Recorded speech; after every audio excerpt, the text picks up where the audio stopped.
सभी बंधुओं को प्रणाम। आज एक नई वीडियो मैं लाया हूँ महर्षि रमन के विषय में। इस वीडियो में मैं आपको उनके जीवन परिचय के बारे में बताऊंगा। रमन महर्षि, इनका जन्म 23 दिसंबर 1879 तिरुचिली गांव तमिलनाडु में हुआ था। इनकी मृत्यु 14 अप्रैल 1950 रमन आश्रम तमिलनाडु में हुई थी। 20वीं सदी के महान संतों में से इनका नाम गिना जाता है। इन्होंने तमिलनाडु स्थित पवित्र अरुणाचला पहाड़ी पर गहन साधना की थी। उन्हें केवल भारत में ही अपितु विदेशों में भी शांत ऋषि के रूप में जाना जाता है। उन्होंने आत्म विचार पर बहुत बल दिया था। रमन महर्षि के संपर्क में आने पर असीम शांति का अनुभव होता था। आज भी लोग शांति की खोज में तिरुवन्नामलई स्थित रमन महर्षि के आश्रम, अरुणाचला पहाड़ी और अरुणाचलेश्वर मंदिर में जाते हैं।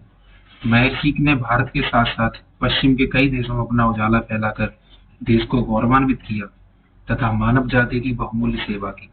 भारत के आध्यात्मिक लाडले सपूतों में रमन महर्षि का नाम अग्रगण्य है। महर्षि का जन्म रमन महर्षि का जन्म 30 दिसंबर 1879 मदुरई में तमिलनाडु में हुआ था। तमिलनाडु में मदुरई के पास एक गांव है तिरुचिली, वहीं हुआ था। इनके जन्म के समय भगवान शिव का एक प्रसिद्ध पर्व वहां जो मनाया जाता है, अर्ध दर्शन, वो भी था। उसी दिन महर्षि का जन्म हुआ था। जन्म के बाद रमन के माता पिता ने उनका नाम वेंकट रमन अय्यर रखा था। अपने पिता सुंदरम अय्यर की 4 संतानों में से ये दूसरे नंबर के थे। बाद के समय में वेंकट रमन अय्यर रमन महर्षि के नाम से प्रसिद्ध हुए। वेंकट महर्षि के बारे में जीवन के प्रारंभिक वर्षों के बारे में कुछ खास उल्लेख नहीं मिलता है। वे एक सामान्य बालक के रूप में ही विकसित हुए थे। उन्हें तिरुचिली के एक प्राइमरी स्कूल में तथा बाद में दिंडुक्कल के एक स्कूल में शिक्षा के लिए भेजा गया। 12 वर्ष के थे तो इनके पिता का देहावसान हो गया। ऐसी स्थिति में इन्हें परिवार के साथ अपने चाचा सुब्बू अय्यर के साथ मदुरई में रहना पड़ा था। मदुरई में उन्हें पहले स्काउट मिडिल स्कूल, बाद में अमेरिकन मिशन स्कूल में भेजा गया।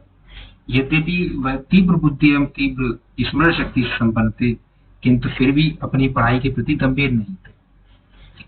उनके शरीर के बारे में बताया जाता है कि वेंकट रमन का शरीर बहुत स्वस्थ और शक्तिशाली था, मजबूत बलवान थे, इसीलिए उनके साथी उनकी ताकत से डरते थे। वेंकट रमन बहुत गहरी नींद में सोते थे। इनकी नींद इतनी गहरी होती थी कि उनके साथियों में कभी किसी को वेंकट रमन से कोई नाराजगी होती थी तो वो बदला लेने के लिए उनको सोते हुए समय परेशान करते थे। जब वो जान लेते थे कि महर्षि सो रहे हैं तो वो उन्हें काटते थे, कहीं दूर ले जाकर मारते पीटते भी थे, पर महर्षि को कुछ भी आवाज नहीं होता था। रमन महर्षि का आध्यात्मिक अनुभव कुछ इस प्रकार था। बचपन से ही रमन जी को लगता था कि अरुणाचला में कुछ रहस्यमय है जिसको समझ पाना बहुत जरूरी है। जब वह 16 साल के थे तो उनके यहाँ एक बुजुर्ग मिलने के लिए आए। रमन के पूछने पर बुजुर्ग ने बताया कि वो अरुणाचला से आए हैं। यह जानकर वेंकट रमन उनसे बहुत कुछ पूछने के लिए उत्सुक हो गए और अरुणाचला के बारे में बुजुर्ग से कई सवाल पूछे। एक दूसरी घटना ने रमन का ध्यान अरुणाचला की ओर आकर्षित किया और उनकी गहरी आध्यात्मिक भावना को जागृत किया। उन्होंने 63 शिव भक्त संतों से संबंधित एक धार्मिक पुस्तक पढ़ी। यह उनका पहला धार्मिक साहित्य था। इसको पढ़कर वह बहुत रोमांचित हुए।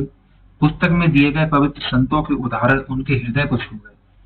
इसने उनके हृदय में त्याग और परमेश्वर के प्रति प्रेम की भावना को जागृत कर दिया। रमन को 17 वर्ष की अवस्था में आध्यात्मिक अनुभव जब महर्षि एक दिन अपने चाचा के यहाँ एकांत में घर की पहली मंजिल पर बैठे थे। हमेशा की तरह वे एकदम स्वस्थ थे, परंतु अचानक उन्हें मृत्यु का भय डराने लगा। उन्होंने महसूस किया कि वे मरने के लिए जा रहे हैं। ऐसा क्यों हो रहा है वह नहीं जानते थे, लेकिन आने वाली मृत्यु से भी बौखलाए नहीं। उन्होंने शांति पूर्वक सोचा कि क्या करना चाहिए। उन्होंने अपने आप से कहा, अब मृत्यु आ गई है, इसका क्या मतलब है? वह क्या है जो मर रहा है? यह शरीर मर जाता है। वह तत्काल लेट गए, अपने हाथ पैरों को सख्त कर लिया और सांस को रोककर होठों को बंद कर लिया। इस समय उनका जैविक शरीर एक शव के समान था। अब क्या होगा? यह शरीर अब मर चुका है, यह अब जला दिया जाएगा और राख में बदल जाएगा।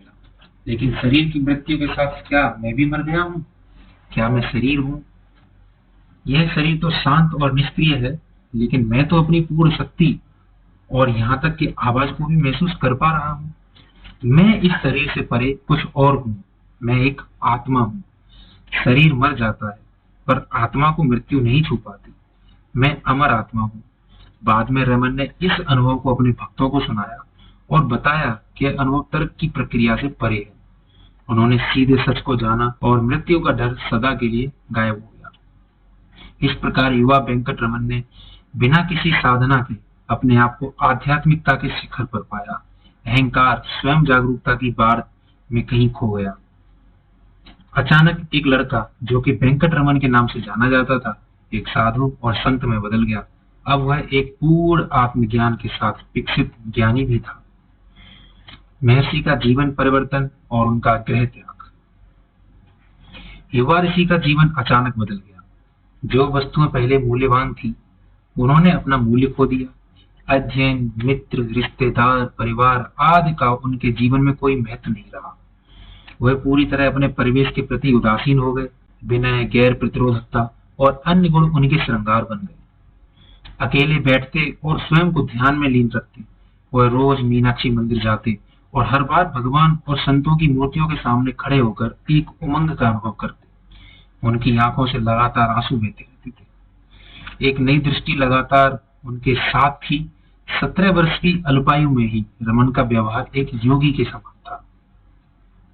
उनके आध्यात्मिक अनुभव के 6 सप्ताह बाद ही एक घटना ने उनको घर बार छोड़ने के लिए प्रेरित कर दिया। रमन के अंग्रेजी के शिक्षक उनकी पढ़ाई की ओर उदासीनता को देखते हुए उन्हें एक अध्याय को 3 बार लिखने के लिए सजा के रूप में दिया।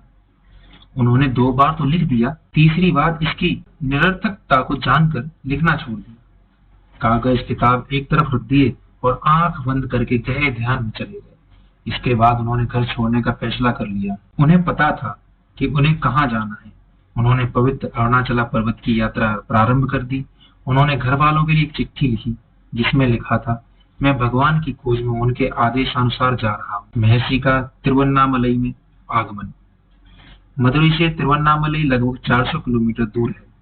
रमन ने यह यात्रा मुख्यतः रेल और बाकी पैदल चलकर पूरी की। रास्ते में अनेक कठिनाइयों का सामना करना पड़ा। कई बार भूखा ही सोना पड़ता था।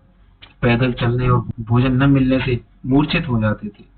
उन्हें इस अवस्था में देखकर लोग उनकी सहायता करते और खाना देते, लेकिन ये सब कठिनाइयां रमन का मनोबल कम नहीं कर सकी और अंततः वे तिरुवन्नामलई पहुंच गए। वहां पहुंचकर वे जल्दी से पवित्र अरुणाचलेश्वर मंदिर पहुंचे। इस समय मंदिर बिल्कुल खाली था। वहां पर मंदिर के पुजारी भी नहीं थे। रमन सीधे मंदिर के गर्भगृह में चले गए। जैसे ही वे अरुणाचलेश्वर के सामने खड़े हुए, उन्हें अकथनीय आनंद का अनुभव हुआ। वे यात्रा में हुए सभी कटु अनुभव भूल गए। वह मंदिर से बाहर आए और शहर की गलियों में घूमे। औपचारिक तौर पर संन्यास नहीं लिया। जब किसी ने उनसे पूछा कि क्या वह अपना मुंडन कराना चाहते हैं, तो उन्होंने अपनी सहमति दे दी। मुंडन करने के बाद वे मंदिर वापस आ गए।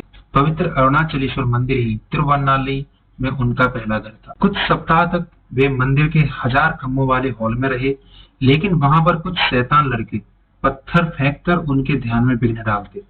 तब उन्होंने अपने आप को एक भूमिगत स्थान पर स्थानांतरित कर लिया, जिसे आजकल पाताल लिंगम के नाम से जाना जाता है। यहाँ उन्होंने कई दिन समाधि और ध्यान में बिताए। समाधि के समय भी गहरी ध्यान अवस्था में चले जाते, जिससे उनको कीड़े और चींटियों के काटने का भी अनुभव न होता। अंत में उनको भक्तों द्वारा पाताल लिंगम से बाहर निकाला गया। इसके बाद उन्होंने कई स्थान बदले। वे कभी किसी से बात नहीं करते थे। ऐसा नहीं था कि उन्होंने कोई मौन व्रत ले रखा था, बल्कि उनकी बात करने की इच्छा नहीं होती थी। रमन महर्षि की तपस्या और समाधि देखकर उनका यश सब तरफ फैलने लगा। कुछ समय उपरांत रमन के परिवार वालों को पता लगा कि वे अरुणाचला में हैं। उनकी माँ ने रमन को घर ले जाने की बहुत कोशिश की, लेकिन वे शांत रहे और माँ को कोई जवाब नहीं दिया। माँ के कई दिनों तक प्रयास करने के बाद रमन ने एक पृष्ठ पर लिखकर कहा, सभी मनुष्यों के कार्य उनके प्रारब्ध कर्म से निर्धारित होते हैं। जो नहीं होना है वह नहीं होगा, भले ही आप उसे करने के लिए अथक परिश्रम कर लें, और जो होना है वह तो होकर ही रहेगा, भले ही आप उसे रोकने की कितनी भी कोशिश कर लें। यह निश्चित है। बुद्धिमता इसी में है कि शांत रहे। महर्षि का दृढ़ निश्चय देखकर उनकी मां निराश और भारी मन से वापस लौट आई। महर्षि जी की शिक्षाएं। कुछ समय के पश्चात महर्षि अरुणाचला पर्वत पर विरूपाक्ष नामक गुफा में रहने लगे। यहाँ पर भी भक्तों ने उनसे आध्यात्मिक प्रश्न करना जारी रखा। कुछ प्रश्नों का जवाब वे इशारों से और बाकी का जवाब लिख कर देते थे। यहीं पर 1902 में शिव प्रकाशम पिल्लई नामक व्यक्ति रमन के पास 14 प्रश्न स्लेट पर लिखकर लाए। इन्हीं 14 प्रश्न के उत्तर रमन की पहली शिक्षाएं हैं। इनमें आत्मनिरीक्षण की विधि है, जो कि तमिल में नान यार और अंग्रेजी में हु एम आई के नाम से प्रकाशित की गई। उस समय के प्रसिद्ध संस्कृत विद्वान गणपति आचार्य 1907 में रमन से मिलने गए और उनसे अपने आध्यात्मिक संदेह पर बात की। गणपति आचार्य ने बताया कि जो कुछ भी आध्यात्मिकता के बारे में पढ़ा जा सकता है मैंने पढ़ लिया है, यहाँ तक कि वेदांत शास्त्रों की भी मुझे पूर्ण समझ है। जब भी मैं अपने हृदय से करता हूँ, लेकिन फिर भी तपस्या क्या है अब तक समझ नहीं पाता हूँ। यही जानने के लिए आपकी शरण में आया हूँ। रमन 15 मिनट तक उनकी आंखों में शांत होकर देखते रहे और फिर बोले, अगर कोई यह देख पाए कि मैं भाव का उद्भव कहाँ से होता है, तो उसका मन उसी स्थान पर अवशोषित हो जाएगा, और यही तपस है। अगर कोई देख पाए कि मंत्र बोलते समय मंत्र की ध्वनि कहाँ से पैदा होती है, तो उसका मन उसी स्थान पर अवशोषित हो जाएगा, और यही तपस है। यह रहस्योद्घाटन जानकर विद्वान शास्त्री ने उनके सामने आत्मसमर्पण कर दिया और उन्हें भगवान व महर्षि के नाम से संबोधित किया। शास्त्री ने बाद में रमन गीता लिखी, जिसमें महर्षि की शिक्षाओं के बारे में बताया गया। रमन महर्षि के शिष्यों ने उनके लिए एक आश्रम और एक मंदिर का निर्माण किया, जहाँ पर देश और विदेश से भक्त आकर रहते थे। रमन महर्षि की माँ की मुक्ति। कुछ समय बाद रमन की माता भी आश्रम में आकर रहने लगी। यहाँ पर उन्होंने रसोई का कार्यभार संभाला और आध्यात्मिक जीवन का गहन प्रशिक्षण प्राप्त किया। उनकी माँ की तबीयत खराब रहने लगी। रमन अब अपना समय माँ की सेवा शुश्रूषा में बिताने लगे। एक दिन सुबह के समय वे अपनी माँ के पास बैठे और अपना दाहिना हाथ माँ की छाती के दाहिने हिस्से पर और बायां हाथ सिर पर रखा और अपनी माँ को मुक्ति दे दी। माँ की समाधि के शीर्ष पर एक शिवलिंग की स्थापना की गई है। आश्रम में दूर दूर से लोग आने लगे थे और आश्रम का विस्तार काफी बढ़ गया था। नए विभाग जुड़ने लगे, जैसे वेदों के अध्ययन के लिए स्कूल, गौशाला, प्रकाशन कार्य इत्यादि।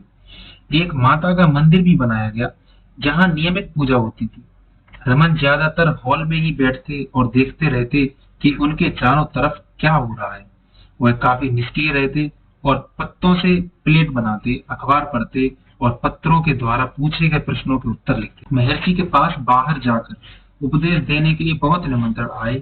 तिरुवन्नामलाई से बाहर नहीं गए। बाद के वर्षों में वे अधिकतर भक्तों के सामने मौन बैठे रहते थे। कभी किसी ने सवाल पूछा तो जवाब दे दिया। उनके सामने बैठने वाले लोगों को विशेष अनुभव होता था। कुछ ने अनुभव किया कि जैसे समय रुक गया है, कुछ ने एक असीम शांति जिसका वर्णन नहीं किया जा सकता का अनुभव उनकी मुस्कुराती शांत आंखों में देखते हुए किया।